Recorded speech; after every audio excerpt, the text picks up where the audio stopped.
کار، آج کی اس نشست میں جس سورہ کا تعارف اور خلاصہ آپ کے گوش گزار کرنا مقصود ہے، وہ سورہ قرآن کریم کی 18 نمبر سورہ ہے، سورہ کہف۔ سورہ کہف کے متعلق جو ہمارے پاس روایات موجود ہیں، اس میں آتا ہے کہ رب کائنات نے سورہ کہف کو آقا علیہ السلام پر مکہ المکرمہ میں نازل فرمایا۔ اس سورہ کے دوستان سورہ کار 12 رکوع ہیں اور 111 آیات کریمہ ہیں۔ جس طرح آپ اس کے نام سے واقف ہیں کہ اس کو سورہ کہف کہا جاتا ہے۔ کہف حاضرین محترم عربی زبان کے اندر پہاڑ کے اندر جو غار ہوتی ہے، اس غار کو عربی زبان کے اندر کہف کہتے ہیں۔ پہاڑوں کے درمیان آپ نے اگر کبھی دیکھا ہو، جس طرح غار ہیرا ہے، غار نور ہے، غار ثور ہے، اسی طرح اگر آپ کشمیر کبھی ٹریول کریں اور پہاڑوں پر آپ کی نگاہ پڑے تو آپ دیکھتے ہوں گے کہ گھر نما جگہ بنی ہوتی ہے پہاڑ کے اندر، اس کو غار کہتے ہیں، سبھی آپ واقف ہیں۔ اس کو عربی زبان کے اندر کہف کہا جاتا ہے۔ اس سورہ مبارکہ کے اندر چونکہ اللہ رب العزت نے اصحاب کہف کا ذکر فرمایا ہے، اس وجہ سے اس کو سورہ کہف کہتے ہیں۔ اس کی آیت کریمہ 9 سے لے کر 26 تک اللہ رب العزت نے مکمل اصحاب کہف کا جو پورا واقعہ ہے اس کو بیان فرمایا ہے۔ آپ واقف ہوں گے اس واقعہ سے، اگر وقت ہوا تو آخر میں چند جملوں میں اس مختصر سے میں اس واقعہ کو آپ کے گوش گزار بھی کر دوں گا۔ سورہ کہف کے فضائل کے متعلق آتا ہے کہ جو بندہ اس سورہ کی تلاوت کرتا ہے، سورہ کہف کی اپنے گھر میں تلاوت کرتا ہے، تو خالق کائنات اس گھر پر اپنی رحمتوں، اپنی برکات اور اپنے سکون کو نازل فرماتا ہے۔ یعنی اس گھر کے اندر ایک سکون ہوتا ہے۔ اسی طرح حضرت براء بن عازب رضی اللہ تعالیٰ عنہ صحابی رسول ہیں، روایت کرتے ہیں کہ ایک مرتبہ ایک صحابی نے سورہ کہف کی اپنے گھر کے اندر تلاوت کی تو ان کے گھر کے اندر ایک جانور بھی بندھا تھا۔ جب وہ سورہ کہف کی تلاوت کر رہے تھے تو اس دوران وہ جو جانور تھا اس نے بدکنا شروع کر دیا، اچھلنا کودنا شروع کر دیا۔ وہ صحابی آقا علیہ السلام کی بارگاہ میں حاضر ہوئے تو آقا علیہ السلام کی بارگاہ میں حاضر ہو کر یہ سارا واقعہ بیان کیا کہ یا رسول اللہ صلی اللہ علیہ وسلم، میں سورہ کہف کی تلاوت کر رہا تھا تو جانور نے بدکنا شروع کر دیا، جب میں خاموش ہوتا تو جانور بھی ٹھہر جاتا، لیکن جب میں تلاوت کرنا شروع کرتا جانور پھر سے بدکنا شروع کر دیتا۔ اور اسی دوران میں نے دیکھا کہ آسمان پر ایک بادل ہے جس نے ہمارے گھر کو گھیرا ہوا ہے، اور بادل کا جو سایہ ہے ہمارے گھر پر پڑ رہا تھا۔ جب آقا علیہ السلام کی بارگاہ میں یہ سارا واقعہ بیان کیا گیا تو حضور نبی کریم صلی اللہ علیہ وآلہ وسلم آپ نے ارشاد فرمایا کہ جب آپ سورہ کہف کی تلاوت کر رہے تھے تو اس وقت باری تعالیٰ اس بادل کی شکل میں آپ کے گھر پر اپنا سکون نازل فرما رہا تھا، اپنی برکات کو نازل فرما رہا تھا، تو اس وجہ سے اس جانور نے بھی بدکنا شروع کیا۔ اسی طرح حاضرین عزیز وقار، اس کے فضائل کے متعلق ایک اور حدیث مبارکہ آپ کی گوش گزار کرتا ہوں۔ مستدرک کے اندر یہ روایت آئی ہے، حضرت ابو سعید خدری رضی اللہ تعالیٰ عنہ آپ فرماتے ہیں کہ آقا علیہ السلام نے ارشاد فرمایا، جو شخص بھی جمعہ کے دن سورہ کہف کی تلاوت کرے گا تو آئندہ جمعۃ المبارک تک خالق کائنات اپنا خاص نور اور اس کی روشنی اس بندے کو عطا فرما دے گا۔ یہ سورہ کہف کی فضیلت ہے۔ پھر اسی طرح حضرت ابو درداء رضی اللہ تعالیٰ عنہ آپ بیان کرتے ہیں جو شخص سورہ کہف کی ابتدائی 10 آیات کی تلاوت کرتا ہے، ساری سورہ کہف کی نہیں بلکہ جو پہلی 10 آیات ہیں ان کی تلاوت کرتا ہے، تو خالق کائنات اس انسان کو دجال کے فتنے سے محفوظ فرمائے گا۔ حاضرین محترم، اس کے اگر مضامین کی بات کی جائے تو اس کے اندر رب کائنات نے اصحاب کہف کا ذکر فرمایا ہے، جیسا کہ میں نے پہلے عرض کیا۔ اس کی آیت کریمہ 9 سے لے کر 26 تک اللہ رب العزت نے مکمل طور پر جو واقعہ ہے اصحاب کہف کا اس کو بیان فرمایا ہے۔ پھر اسی طرح خالق کائنات نے حضرت ذوالقرنین رضی اللہ تعالیٰ عنہ آپ کا ذکر فرمایا ہے۔ حضرت ذوالقرنین ایسے بادشاہ تھے جو خدا کی اطاعت کرنے والے تھے، اس کی فرما برداری کرنے والے تھے، اور رب کائنات نے حضرت ذوالقرنین رضی اللہ تعالیٰ عنہ آپ کو مشرق سے لے کر مغرب تک جتنی زمین تھی اس پر حکومت کرنے کا شرف عطا فرمایا، یعنی آپ اس کے بادشاہ تھے۔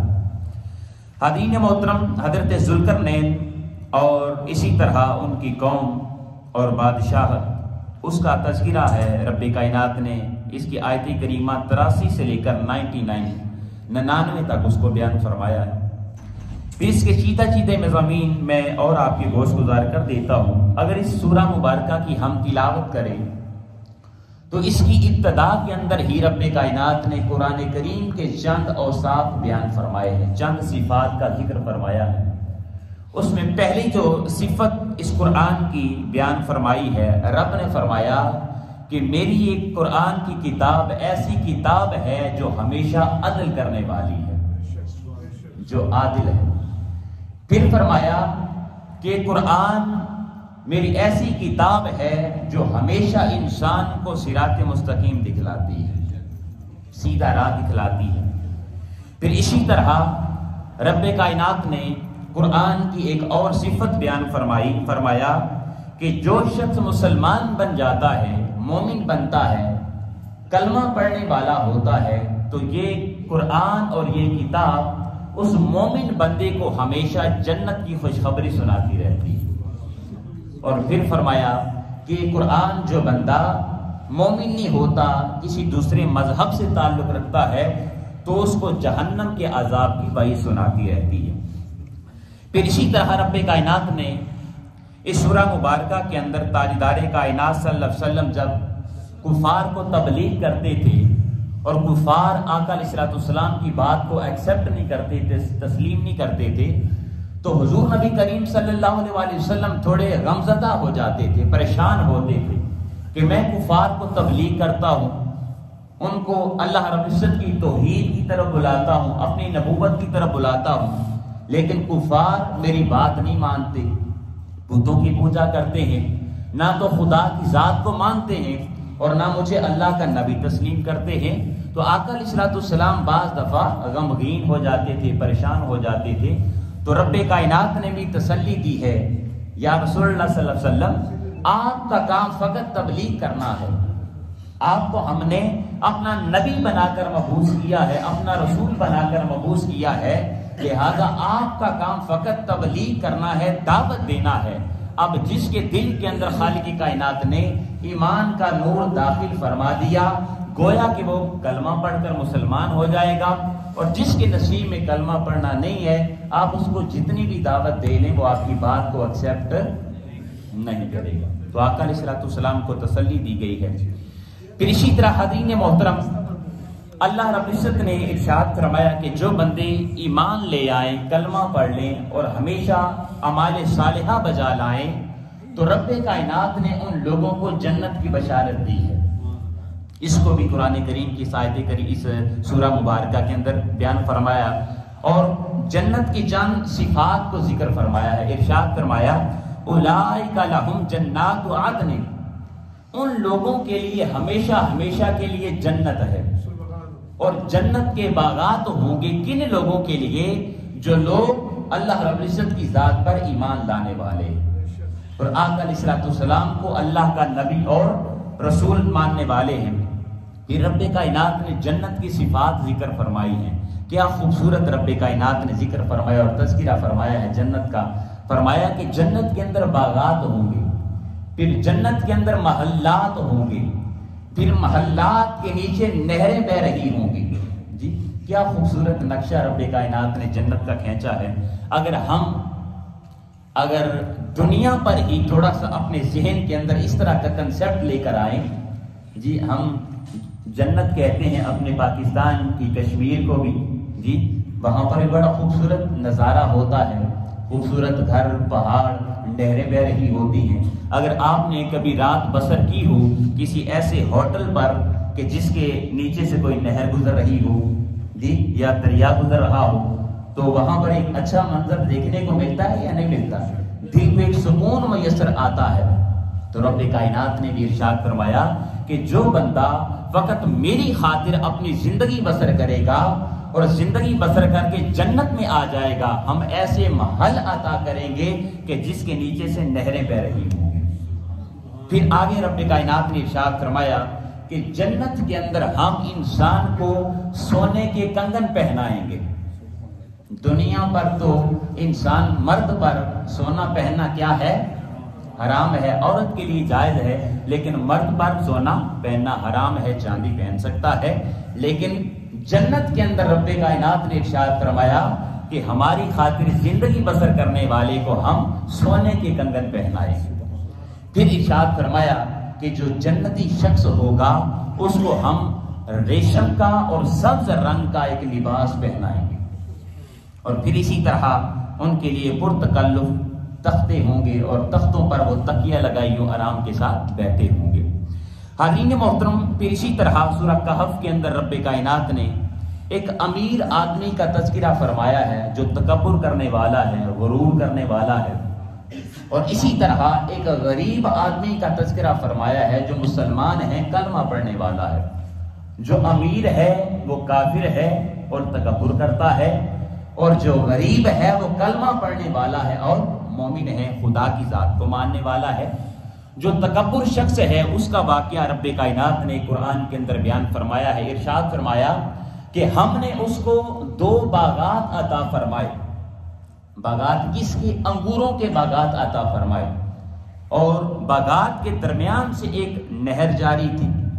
اور باغات کے ارد گرد کھجوروں کے درخت تھے۔ اب وہ شخص غرور کرتا ہے، تکبر کرتا ہے، اور اپنے غریب دوست کو کہتا ہے کہ دیکھو اللہ پاک نے مجھے اتنا زیادہ نوازا ہے، مجھے مال عطا کیا ہے، مجھے دولت عطا کی ہے، اور مجھے تم سے بہتر خاندان عطا کیا ہے، تم سے بہتر ذات عطا کی ہے، تم سے بہتر قبیلہ عطا کیا ہے، میں تم سے زیادہ افضل ہوں۔ اور وہ اپنے دوست کو لے کر، جو غریب تھا لیکن مومن تھا، اس کو لے کر باغ کے اندر چلا جاتا ہے، تکبر کرنے لگتا ہے کہ دیکھو میرا باغ کتنا خوبصورت باغ ہے، اور یہ میرا باغ ہمیشہ قائم رہے گا۔ اور اسی طرح وہ شخص قیامت کا بھی انکار کرتا ہے کہ قیامت کبھی نہیں آئے گی۔ لیکن جو کلمہ پڑھنے والا ہوتا ہے، مومن شخص ہوتا ہے، وہ کہتا ہے کہ خدا کی ذات کے ساتھ شرک نہ کرو، خدا کی ذات پر ایمان لاؤ، خدا کی ذات نے تمہیں یہ عطا کیا ہے تو خدا کی ذات تم سے یہ چھین بھی سکتی ہے، جی لہذا خدا کی ذات کے ساتھ تکبر اور غرور کرنے کی کوشش نہ کرو، کہیں ایسا نہ ہو کہ اللہ پاک تمہارے باغ کو تباہ و برباد کر دے اور یہ سارا مال و دولت خالق کائنات مجھے عطا فرما دے۔ مومن نے جب یہ بات کی تو حاضرین محترم ایسا ہی ہوا۔ اگلی صبح ہو جب وہ شخص جو تکبر کرنے والا ہوتا ہے اور شرک کرنے والا ہوتا ہے جاگتا ہے اور اپنے باغ کو دیکھتا ہے تو وہ تباہ و برباد ہو چکا ہوتا ہے۔ اب وہ پچھتاتا ہے اور کہتا ہے کہ کاش میں نے اللہ کی ذات کے ساتھ شرک نہ کیا ہوتا۔ آج دوستان وقار، اگر اسی بات کو ہم اپنے اوپر امپلیمنٹ کرنا چاہیں، مسلمانوں پر امپلیمنٹ کرنا چاہیں، تو کیا آج ہمارا حال بھی ایسا ہے یا نہیں ہے کہ جب تک ہمارے پاس کوئی نعمت میسر ہوتی ہے ہم خدا کی ذات کو بھول جاتے۔ اب تھوڑا سا نقشہ میں یہاں پر کھینچنا چاہتا ہوں اپنے شادی بیاہ کا۔ جی ہمارے ہاں جب شادی بیاہ کا کوئی فنکشن ہوتا ہے تو اس وقت ہم خدا کی ذات کو بھول جاتے ہیں، جی ہم دنیا کے اندر کھو جاتے ہیں، پھر اس وقت ہم سارا آپ کے سامنے ہے کہ ہم کیا کیا کچھ نہیں کرتے، جی لیکن جب ہمارے گھر میں کوئی فوتگی ہوتی ہے کوئی پریشانی کا لمحہ آتا ہے تو پھر ہمیں دوبارہ سے خدا کی ذات یاد آ جاتی ہے، پریشانی میں خدا کی ذات یاد آتی ہے۔ لیکن دوستان عزیز وقار یاد رکھیے، ایک آسان طریقے سے زندگی بسر کرنے والا مسلمان وہ ہے کہ جب اس پر خوشی کا لمحہ آئے تب بھی وہ خدا کی ذات کو یاد رکھنے والا ہو، اور جب اس انسان پر غمی کا لمحہ آئے تو تب بھی اس انسان کو کیا چاہیے کہ خدا کی ذات کو یاد رکھے، جو سچے مومن کی نشانی ہوتی ہے۔ پھر اسی طرح دوستان زیواکار اللہ رب العزت نے اس سورہ مبارکہ کے اندر بھی حضرت آدم علیہ السلام اور ابلیس کا واقعہ ذکر کیا ہے، پھر دنیاوی زندگی کی ایک مثال بیان فرمائی ہے، ارشاد فرمایا وَاضْرِبْ لَهُم مَثَلَ الْحَيَاةِ الدُّنْيَا كَمَاءٍ أَنزَلْنَاهُ مِنَ السَّمَاءِ، دنیا کی جو زندگی ہے اس کی رب کائنات نے مثال دی ہے۔ ارشاد فرمایا کہ آسمان سے بارش برستی ہے، بارش کے بدلے میں سبزہ اگتا ہے، پھل لگتے ہیں درختوں پر، پھول لگتے ہیں، فصل پروان چڑھتی ہے، لیکن ایک وقت آتا ہے کہ جب وہ تباہ و برباد ہو جاتا ہے۔ اسی طرح رب کائنات نے انسان کی زندگی کے ساتھ اس کو مثال دی ہے اور ارشاد فرمایا المال والبنون زینت الحیات الدنیا والباقیات الصالحات، کیا خوبصورت بات رب کائنات نے بیان فرمائی۔ ارشاد فرمایا کیا بندے آج تو اپنے مال کی وجہ سے تکبر کرتا ہے، اپنی اولاد کی وجہ سے تکبر کرتا ہے، یہ 4 دن کی زندگی کے اندر تو مال و دولت کی وجہ سے تکبر اور غرور کر رہا ہے۔ اے انسان، یہ تمہارا مال بھی باقی رہنے والا نہیں ہے اور تمہاری اولاد بھی باقی رہنے والی نہیں ہے، باقی کیا رہے گی؟ رب کائنات نے ارشاد فرمایا والباقیات الصالحات، ہاں جو اعمال صالحہ تو نے زندگی کے اندر سرانجام دیے ہوں گے، تم نے نماز پڑھی ہوگی، تو نے روزہ رکھا ہوگا، تو نے قرآن کی تلاوت کی ہوگی، اپنی جیب سے خرچ کیا ہوگا، تو نے زکوٰۃ دی ہوگی، تو نے حج کیا ہوگا، کسی بیوہ کی مدد کر دی ہوگی، کسی یتیم کے سر پر ہاتھ رکھ دیا ہوگا، اس کے سہارا بن گئے ہوگی، وہی اعمال تمہارے وہاں پر قیامت کے دن کام آئیں گے۔ باقی مال، اسی طرح دولت، اسی طرح ہنر، اسی طرح علم، اسی طرح حاضرین محترم انسان کی اولاد وہ دنیا کی زینت ہے اور اس تمام چیزوں نے دنیا پر ہی رہ جانا ہے۔ پھر حاضرین محترم آخر میں رب کائنات نے حضرت موسیٰ علیہ السلام اور حضرت خضر علیہ السلام اس کا واقعہ بیان فرمایا ہے، وہ مکمل تفصیل ہے واقعہ کی۔ پھر اسی طرح جو بندہ نیک اعمال بجا لاتا ہے تو خالق کائنات اس انسان کو کیا نعمتیں عطا فرماتا ہے، اور جو انسان اعمال بد سرانجام